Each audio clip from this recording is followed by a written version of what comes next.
جی، ابلیس اپنے مشیروں سے، یہ ساری گفتگو سارے مشیروں کی سننے کے بعد ابلیس کیا کہتا ہے میرے دست تصرف میں جہان رنگ و بو، کیا زمیں کیا مہر و ماء کیا آسمان تو بتو، دیکھ لیں گے اپنی آنکھوں سے تماشا غرب و شرق، میں نے جب گرما دیا اقوام یورپ کا لہو، کیا امامان سیاست کیا کلیسا کے شیوخ، سب کو دیوانہ بنا سکتی ہے میری ایک ہو، کارگہ شیشہ جو ناداں سمجھتا ہے اسے، توڑ کر دیکھے تو اس تہذیب کے جام و سبو، دست فطرت نے کیا ہے جن گریبانوں کو چاک، مزد کی منطق کی سوزن سے نہیں ہوتے رفو، کب ڈرا سکتے ہیں مجھ کو اشتراکی کوچہ گرد، یہ پریشاں روزگار آشفتہ مغز آشفتہ منہ۔ جی، یہاں تک ابلیس اپنی شیخی بگھارتا ہے کہ اللہ تعالیٰ نے اس کو اختیارات دے دیے تھے جو اس نے مانگے اللہ تعالیٰ سے، اور اس کا اس نے خوب اپنا نیگیٹو استعمال بھی کیا۔ ان ساری چیزوں کو میں مختصر کہہ رہا ہوں کہ ان سارے اختیارات کو استعمال کرتے ہوئے اس نے کیسے اس دنیا کے اندر اپنے ابلیسی نظام کو پھیلایا اور استوار کیا۔ اب جب اسے یہ ڈرایا جا رہا ہے کہ اب تیرے نظام کو خطرہ ہے، تو یہاں پر پہلے خطرہ یہ تھا بادشاہت،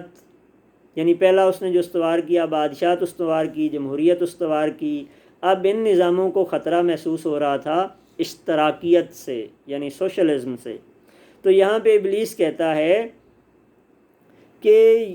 یہ اشتراکی کوچہ گرد گلیوں میں بھٹکنے والے اشتراکی جو ہیں یہ مجھے کب ڈرا سکتے ہیں، یہ ان بیچاروں کے بکھرے ہوئے بال ہوتے ہیں، روزگار کے لیے یہ پریشان ہیں اور ہر وقت یہ کسی نہ کسی فکر میں سرگرداں رہتے ہیں، ان سے مجھے کوئی ڈر نہیں، کب ڈرا سکتے ہیں مجھ کو اشتراکی کوچہ گرد، یہ پریشاں روزگار آشفتہ مغز آشفتہ منہ۔ اب اس سے اگلی بات یہ ہمارے لیے بہت قابل غور ہے، سر آپ کی توجہ چاہیے ہوگی اس کے لیے۔ ہے اگر مجھ کو خطر کوئی تو اس امت سے ہے اگر، یعنی ابلیس بتا رہا ہے کہ نہ تو مجھے بادشاہی نظام سے خطرہ ہوا، نہ جمہوری نظام سے خطرہ ہوا، نہ اشتراکی نظام سے خطرہ ہوا، ہے اگر مجھ کو خطر کوئی تو اس امت سے ہے جس کی خاکستر میں ہے اب تک شرار آرزو۔ یہ امت اگرچہ خاکستر ہو چکی، یعنی راکھ بن چکی ہے جذب و جنون کے حوالے سے، لیکن پھر بھی اس کی جو چنگاری ہے اس کے اندر آرزو کہیں نہ کہیں پنپتی ہے۔ وہ آرزو کیا ہے کہ ایک نظام عالم بنانے کی، اللہ کا نظام اللہ کی زمین پر قائم کرنے کی۔ خال خال اس قوم میں اب تک نظر آتے ہیں وہ، کرتے ہیں اشک سحرگاہی سے جو ظالم وضو، کہ اب بھی اس امت کے اندر کہیں کہیں کوئی اکا دکا بندہ ایسا نظر آتا ہے مجھے جو تہجد کے وقت میں اٹھ کے روتا ہے۔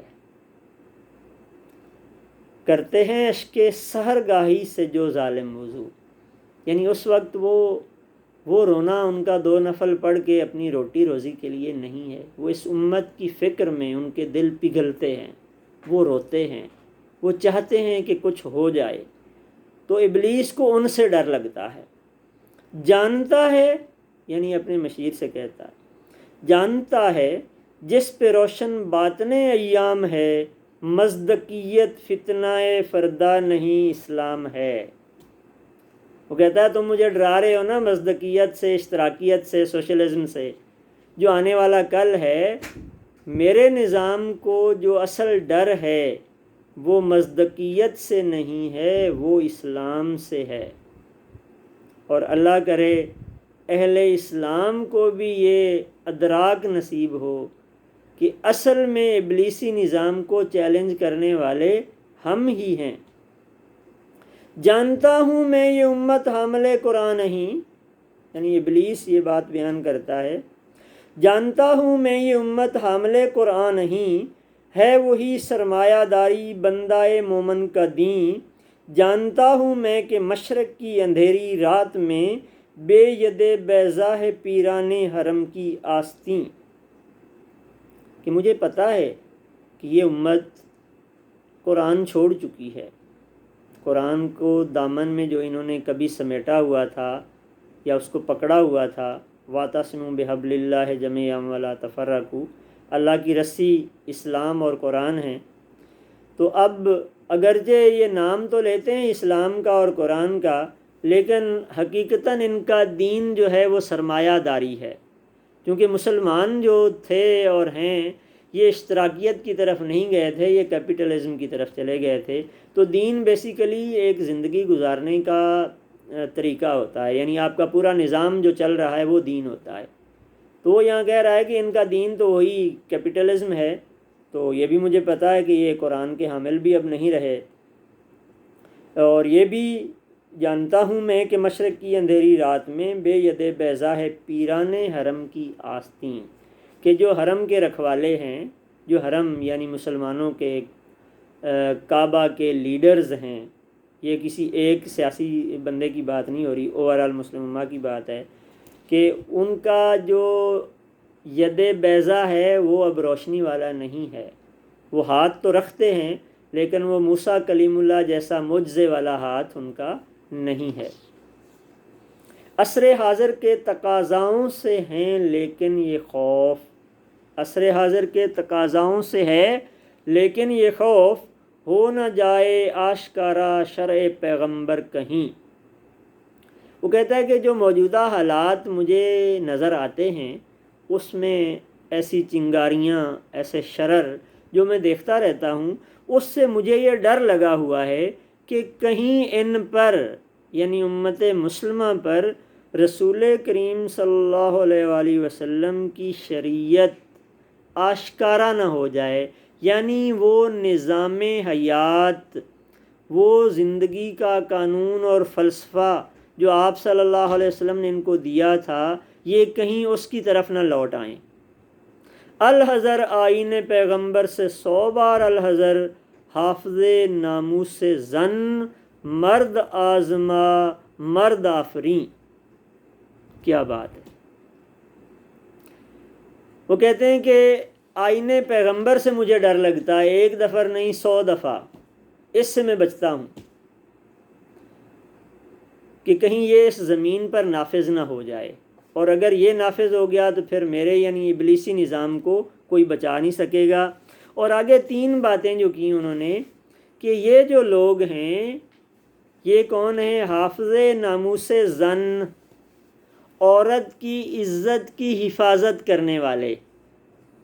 چونکہ باقی دونوں نظاموں نے سوشلزم اور کیپٹلزم کے اندر اگر آپ دیکھیں تو وہاں جتنا عورت کی ایکسپلائٹیشن ہوئی یا استحصال ہوا اور اب تک ہو رہا ہے وہ شاید ہسٹری میں نہیں ہوا تھا۔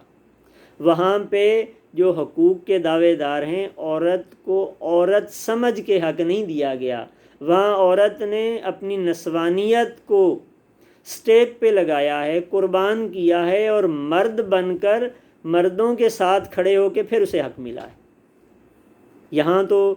ہم ماں، بہن، بیٹی، بیوی، اس کے سارے حقوق کے رکھوالے بن کے اس کی ناموس کی حفاظت کے لیے اپنی جان دے دیتے ہیں۔ یہ بات یہاں کہہ رہے ہیں، حافظ ناموس زن، مرد آزما مرد آفریں، جو پھر مردوں کے ساتھ ٹکر بھی لے لیتے ہیں، اور اگر کوئی مردانگی دکھائے تو اس کو اپریشیٹ بھی کرتے ہیں، اس کی قدر بھی کرتے ہیں، یعنی عورتوں کی حفاظت کرتے ہیں، خود جری اور جمع مردی کا مظاہرہ کرتے ہیں، اور اگر کوئی اور مرد کا بچہ ٹکر جائے تو پھر اس کو تحسین بھی دیتے ہیں۔ موت کا پیغام ہر نوع غلامی کے لیے، نئے کوئی فغفور و خاکاں، نئے فقیر رہ نشیں، کہ غلامی کے لیے یہ نظام موت کا پیغام ہے، یعنی اسلامی نظام جس سے ابلیسی نظام کو خطرہ ہے۔ کیونکہ ابلیسی نظام کی اصل جو ہم نے پیچھے پڑھا وہ یہ ہے کہ عوام کو خوئے غلامی میں آپ محکم بنا دیں۔ اسلام کیا کرتا ہے کہ وہ ہر انسان کو اللہ کا بندہ بنا دیتا ہے، کہ انسانوں کی غلامی نہیں، صرف اللہ، اس کے سامنے آپ نے جھکنا ہے۔ اور یہاں وہ کہتے ہیں کہ یہاں کوئی فغفور و خاقان، نہ تو یہاں کوئی چائنا کا صدر ہے، نہ کوئی ایران کا ہے، کوئی فقیر ہے یا کوئی بادشاہ ہے، سارے قانون کی نظر میں اس نظام کے آگے برابر ہیں۔ کرتا ہے دولت کو ہر آلودگی سے پاک صاف، منعموں کو مال و دولت کا بناتا ہے امین۔ کہ اگر بہت زیادہ کہیں دولت اکٹھی ہو جاتی ہے تو یہ اس کو پاک کرنے کا طریقہ اس نے رکھا ہے کہ زکوٰۃ دو، 2.5% زکوٰۃ دو۔ زکوٰۃ کا مطلب ہے کہ کسی چیز کا تزکیہ کرنا، پاک کر دینا، کہ اس مال کو پاک کرتا ہے۔ پھر اس کے بعد خیرات کا، صدقات کا وہ بھی حکم دیتا ہے، جو کہ واجب نہیں ہے، فرض نہیں ہے، لیکن حکم تو ہے، اس کا اجر و ثواب ہے۔ کہ دولت میں اس میں بری نہیں ہے، لیکن دولت کے ساتھ ساتھ اس نے کچھ رولز اینڈ ریگولیشنز بھی بیان کر دیے ہیں اس نظام نے۔ پھر یہ کہ جو مالدار ہیں، منعم، ان کو یہ اس مال کا مالک نہیں بناتا، امین بنا دیتا ہے۔ وہ اس کو اللہ کی دی ہوئی امانت سمجھتے ہیں اور اس مال کی، سرمایہ کی جو ایک انصاف کی بنیاد پر تقسیم ہے اس کی کوشش کرتے ہیں۔ اس سے بڑھ کر اور کیا فکر و عمل کا انقلاب، بادشاہوں کی نہیں اللہ کی ہے یہ زمین۔ وہ کہتے ہیں کہ اس سے بڑا فکری انقلاب کیا ہو سکتا ہے کہ جب ایک مسلمان حکمران بن جاتا ہے تو وہ اور زیادہ ڈرنے لگتا ہے کہ یہ تو اللہ کی زمین ہے، مجھے اس کے اوپر ذمہ داری دے دی گئی ہے، اب میرا کیا بنے گا۔ وہ جیسے عمر فاروق رضی اللہ تعالیٰ عنہ کا مشہور قول ہے کہ اگر فرات کے کنارے کوئی کتا بھی بھوک اور پیاس سے مر گیا تو عمر سے اس کا حساب لیا جائے گا۔ تو یہ جو فکر ہے، یہ اصل انقلاب یہ ہے جس سے ابلیسی نظام کو ڈر لگتا ہے۔ چشم عالم سے رہے پوشیدہ یہ آئین تو خوب، یہ غنیمت ہے کہ خود مومن ہے محروم یقین۔ بہت بڑی بات ہے۔ وہ کہتے ہیں کہ زیادہ اچھی بات تو یہ ہے کہ دنیا کی نظروں سے یہ آئین، یہ شریعت محمدی یہ پوشیدہ رہے، یعنی اس بات کا صحیح انہیں ادراک ہی نہ ہو سکے کہ ہمارے مسائل کا حل اسلامی نظام کے اندر ہے۔ اور اس میں پھر وہ یہ کہتا ہے کہ میرے لیے غنیمت یہ ہے کہ جس نے یہ اسلامی نظام پوری دنیا کو دینا تھا، یعنی خود جو مومن ہے، اس کا امین ہے، اس کو خود ہی یہ یقین نہیں ہے کہ اسلامی نظام دوسروں کے مسئلے حل کر سکتا ہے۔ یعنی جو حامل قرآن ہے وہ خود قرآن پر یقین کی دولت سے محروم ہے۔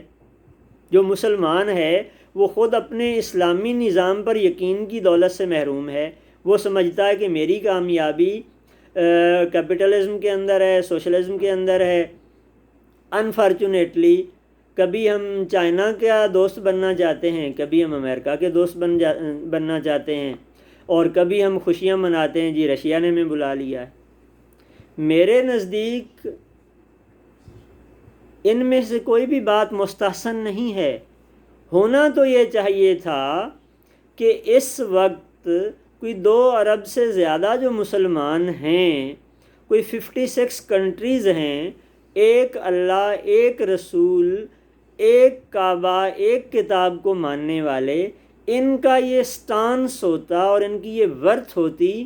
کہ امریکہ، چائنا، رشیا وہ ہمارے ساتھ بیٹھنے میں عزت اور عافیت محسوس کرتے۔ لیکن ہم چونکہ خود غیر یقینی کا شکار ہیں، اس لیے ہم بغلیں بجا رہے ہوتے ہیں کہ اچھا اب چائنا نے ہمیں بلا لیا ہے، اب رشیا نے ہمیں بلا لیا ہے، امریکہ بھی ہم سے ناراض نہیں ہے۔ تو آئی وش کہ ایسی کوئی لیڈرشپ آئے۔ خیر لیڈرشپ تو آئے نہ آئے، ایٹ لیسٹ جو کامن مین ہے ایک عام مسلمان ہے اس کو یہ فکر، یہ ادراک تو ہونا چاہیے کہ میں اس زمین پر اللہ تعالیٰ کی طرف سے ایک بہت بڑی امانت دے کے بھیجا گیا ہوں، اور ہر مسلمان اس کا ذمہ دار ہے یہی بہتر الہیات میں الجھا رہے، یہ کتاب اللہ کی تعویلات میں الجھا رہے۔ الہیات سے مراد ہے یہاں صرف عقائد کی بحث، اونلی عبادات، کہ اب ابلیس اپنے ان سب مشیروں سے یہ کہہ رہا ہے کہ بہتر یہ ہے کہ یہ بس عبادت و ریاضت اور اس کی تعویلوں میں الجھا رہے کہ ہاتھ اوپر باندھنے ہیں کہ نیچے باندھنے ہیں، رفع یدین کرنا ہے کہ نہیں کرنا، شلوار ٹخنوں سے اوپر ہو کہ نیچے ہو، ٹوپی ٹیڑھی ہو کہ سیدھی ہو، اس طرح کی بہت ساری چیزیں ہم سب لوگ جانتے ہیں، اور اس بیس پر ہم نے اپنے معاشرے کو، اپنے مذہب کو، اپنے دین کو تقسیم در تقسیم در تقسیم کیا ہوا ہے۔ تو وہ کہتا ہے کہ میں چاہتا ہوں کہ انہی کاموں میں الجھا رہے، جو اصل ہے